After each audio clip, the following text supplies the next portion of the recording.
So January mga kapiksi, nakikita natin na may mga blessings, no, with the sun energy. Nakikita natin na magaan yung pasok ng blessing sa buhay nyo ngayong bagong taon. And for some of you, parang makakaipon kayo ng sapat. Kumbaga, meron kayong extrang ipon, meron kayong extrang savings na naitatago. For some of you guys, feeling ko mga ano nyo pa to, naipon nyo pa nung 13th month, yung mga bonus nyo, performance bonus, incentives, ganyan, nung mga nakaraang Pasko, bagong taon. Baka nakapamasko kayo, ganyan, okay.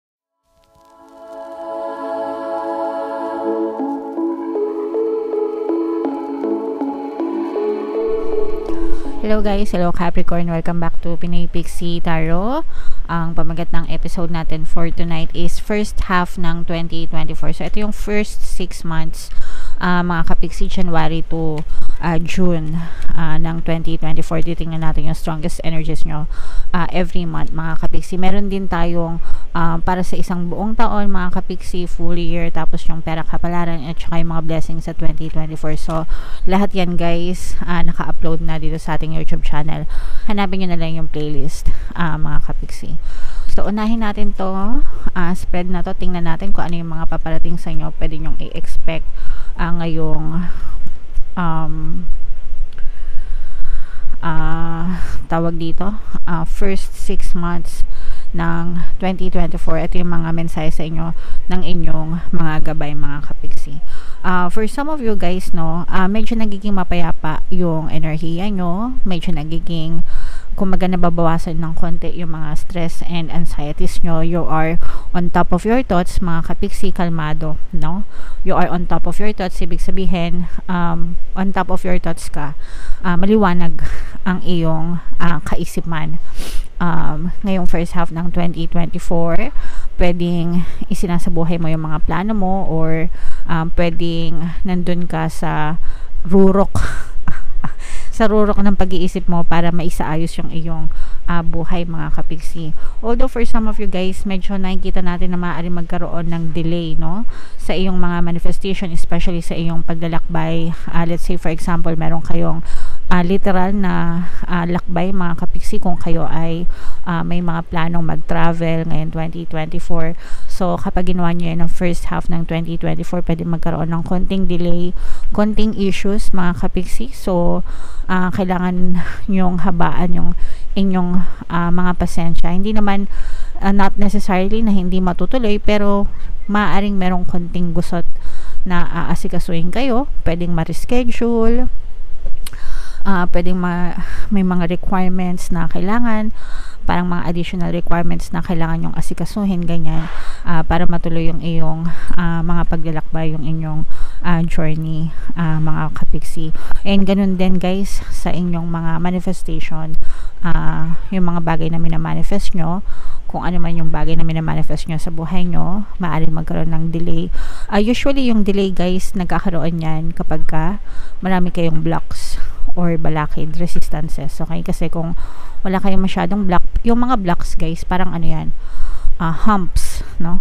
Humps, di ba, pagka may daan, kunwari, imagine niyo yung road, yung daan, kapag walang humps, tapos sementado yung daan, di ba, yung under ng sasakyan, tuloy-tuloy, mabilis, di ba, pwedeng humarurot, parang highway.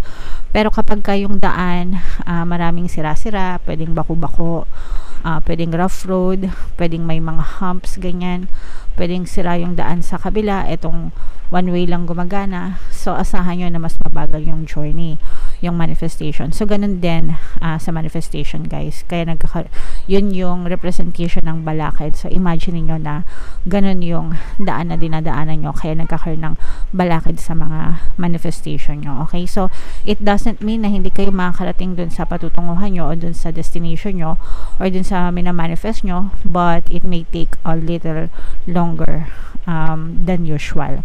So you have to overcome the blocks para mas mabilis yung mga manifestation nyo. Okay?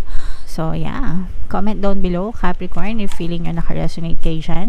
So, tingnan natin yung ganap sa buhay nyo first 6 months, January to June tayo, mga kapiksi. Shuffle ko to guys. Habang sinashuffle ko to, panoorin nyo muna tong video natin regarding sa ating paano mag-manifest ng abundance video course. Kapiksi, sawa ka na ba sa mga struggles at hirap sa buhay mo? Masipag ka ba at masikap sa buhay ngunit hindi ka pa rin umaasenso? Ilang beses ka na bang nag-attempt magnegosyo at mag-invest pero palagi ka pa rin nalulugi?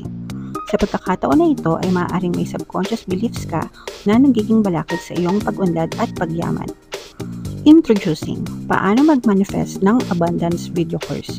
Dito ay matututunan mong ma-overcome ang mga balakid mo para tuluyan ka ng umunlad, umasenso, sumagana, maging matagumpay, successful at maswerte sa iyong kabuhayan, pera, trabaho, negosyo, salapi at kaperahan ng bonggang-bongga. Dali, mag-send na ng email sa pinoypixitaro@gmail.com at simulan na ang iyong pagyaman ngayon. Alright, so sabay-sabay tayo sa pagyaman ngayong 2024 mga kapiksi. Mag-avail na kayo ng course na yan kasi sobrang ganda talaga niyan. And good news mga kapiksi, dahil ngayong January, magbibigay ako guys ng 1 free pampaswerte subliminal sa lahat na mag-avail ng course. Kaya mag-avail na kayo mga kapiksi. And meron din tayong email coaching, manifest your desires using the law of attraction. If meron kayong mga specific na gusto nyong i-manifest, pwedeng love and relationship mga kapiksi, pwedeng money or career guys, pwede kayong magpabook ng email coaching session with me. Mag-send lang kayo guys ng email sa pinoypixitaro@gmail.com. So, ito mga kapiksi, no, 3 card spread tayo bawat month. So, ito yung January, February, March. Pero anytime within yung first quarter, anytime within these 3 months, pwede nyo ma-experience itong mga to. So, January, mga kapiksi, nakikita natin na may mga blessings, no, with the sun energy. Nakikita natin na magaan yung pasok ng blessings sa buhay nyo ngayong bagong taon.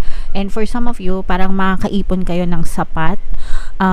Kumbaga, meron kayong extrang ipon, meron kayong extrang savings na naitatago. For some of you guys, feeling ko mga ano nyo pa to, naipon nyo pa nung 13th month, yung mga bonus nyo, performance bonus, incentives, ganyan, nung mga nakaraang Pasko, bagong taon. Baka nakapamasko kayo, ganyan, o kaya baka nanalo kayo ng mga grand prize sa raffle, tas binenta nyo.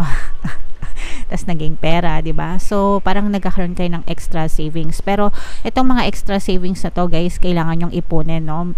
Be ready kasi maaring may mga pagsubok na dumating sa inyo na pwede nyong pagkagastusan. So come February, mga kapiksi, kailangan medyo mag-ingat-ingat kayo sa paggastos kasi baka may mga unnecessary expense kayo. So yung mga unnecessary expense naman, guys, yung mga biglaan, kaya nga unnecessary expense, yung mga biglaan na gastos. So pwedeng may magkasakit. Syempre pag may nagkasakit, kailangan gumastos sa doktor, sa paggagamot, mga kapiksi, o kaya naman sa mga repair, maintenance, ganyan. Baka magpa-repair kayo ng sasakyan, baka magpa-repair kayo ng bahay, yung mga ganun-ganon, okay? O kaya biglang may kailangan gastos sa school, di ba, kung kayo ay nagpapaaral. So make sure na ready yung inyong kaperahan para in case na kailangan ninyo, may madudukot kayo. And also nakikita din natin na parang meron din kayong mga madidiscover na bagong opportunity pagdating sa kaperahan, guys. Parang bagong kaalaman, bagong opportunity, bagong impormasyon. So let's say for example, bago ka lang sa stock market, no, newbie, ganyan. So parang nalalaman mo yung mga impormasyon na kailangan mo malaman para makapag-invest ka sa stock market. So sample lang yan, mga kapiksi. O kaya naman nalaman mo na may opening pala dito sa kumpanya na to, gustong-gusto mong makapagtrabaho dun sa kumpanya na yun. So ganon, parang may mga madidiscover ka na impormasyon na pwedeng open ng doors of opportunity sa inyo. Okay? Alright. And then March, mga kapiksi, no, Earth sign energy, Capricorn, Taurus, Virgo. For some of you guys, maaari kayo maka-experience ng mga magagandang pagbabago, changes sa buhay nyo, pwedeng sa kabuhayan, pero nakikita natin na tuloy-tuloy, parang very smooth, mga kapiksi.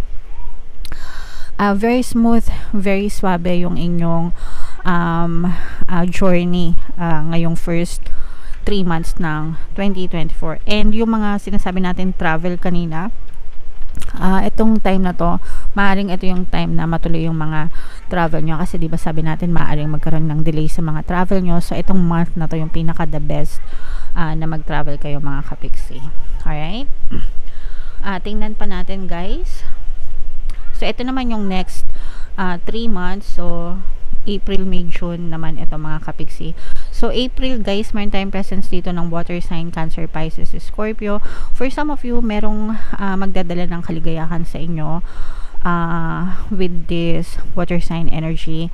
You may be pwedeng meron kayong water element sa inyong natal chart guys, or maaring you may be dealing with a water sign sa buhay nyo. Pero itong person na to guys, parang feeling ko pinasasaya kayo nitong person na to, pinakikilig, ganyan. You may be spending a lot of time with this person mga kapiksi, and yung iba sa inyo parang may mga times na lumalabas kayo, nag-enjoy kayo, party-party, ganyan, inom-inom, night out, ganyan. Pero nararamdaman natin yung sense of freedom nyo. Kumbaga parang ini-enjoy nyo lang itong panahon na to mga kapiksi. Alright? And then sa May naman mga kapiksi, for some of you, kung kayo ay nagbabalak na magnegosyo or mag-invest mga kapiksi, ito yung best time, ito yung pinaka-favorable sa inyo na panahon, no? May o kaya anytime within the second quarter ng 2024. Yung mga, especially if you are really manifesting for this, parang yung tulong na kailangan nyo sa pagnenegosyo, dyan lahat lalabas, no? Kumbaga napapansin nyo na parang bigla na lang siya dumadating kahit hindi nyo hanapin. So minumove ni universe yung mga events, tao, people, sitwasyon sa paligid nyo para ipagkaloob sa nyo yung mga manifestation pagdating sa investment or sa negosyo sa mga kapiksi natin na nagnenegosyo. Okay? And then dito naman guys, sa huling buwan, this is June, tama ba? June. For some of you guys, parang this is very peaceful sa inyo. Yung iba sa inyo parang naaalala nyo parang may maaalala kayo na something from your past mga kapiksi, na parang bibigyan kayo ng chance ni universe na makabangon ba or makabawi dun sa past mistakes nyo, dun sa mga past na regrets nyo sa buhay. Parang ngayon bibigyan kayo ng chance. Let's say for example, na-miss last year or kung kailan na-miss mo na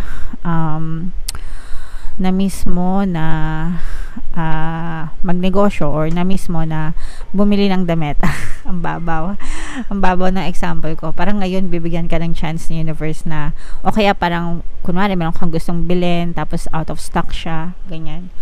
Tapos sobrang rare nung gamit na yun. Parang ngayon bibigyan ka ng chance ni universe na makabili, no?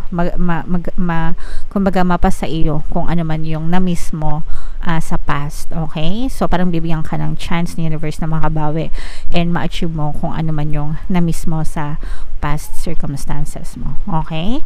Alright. So far guys, nakikita natin na from first quarter, second quarter, dahil ito yung 6 months, very positive yung inyong energy mga kapiksi, no? Unang-una pa nga lang, blessings na. So itong mga positive na energy na to, mga blessings, new opportunities, mga bagong kaalaman, mga magagandang relationship, pagbabago, travel, yan. Very positive yung mga energies na yan. Kaya huwag niyong ikalimutang i-mine, no, sa comment section, o kaya i-claim nyo, no? I-claim for changes, I-claim for travel, I-claim for blessings, ganyan. Para maranasan nyo siya, para ma-align nyo yung sarili nyo dun sa energy ng reading, and as a consequence, pwedeng siya ma-experience, lalo na yung mga positive na readings mga kapiksi. Alright? Okay, so comment down below Capricorn. Pwede nyo itong ibangga dun sa yearly, sa annual na reading nyo na nandito rin sa ating channel guys. And ito yung sa loob ng 6 months. So pwede nyo siyang panoorin every month. Sa loob ng 6 months, no, para ma-remind kayo dun sa energy and maalala nyo ulit yung mga positive energy ng readings mga kapiksi. Okay? Alright, so comment down below if naka-resonate kayo. Ito yung ating 2024 kapalaran. Ito naman yung ating success stories ng paano mag-manifest ng abundance video course. Click here to subscribe guys, and click here to join our membership program. Thank you for liking, sharing, and subscribing. See you again next time. I love you all. Have a nice day. Bye-bye.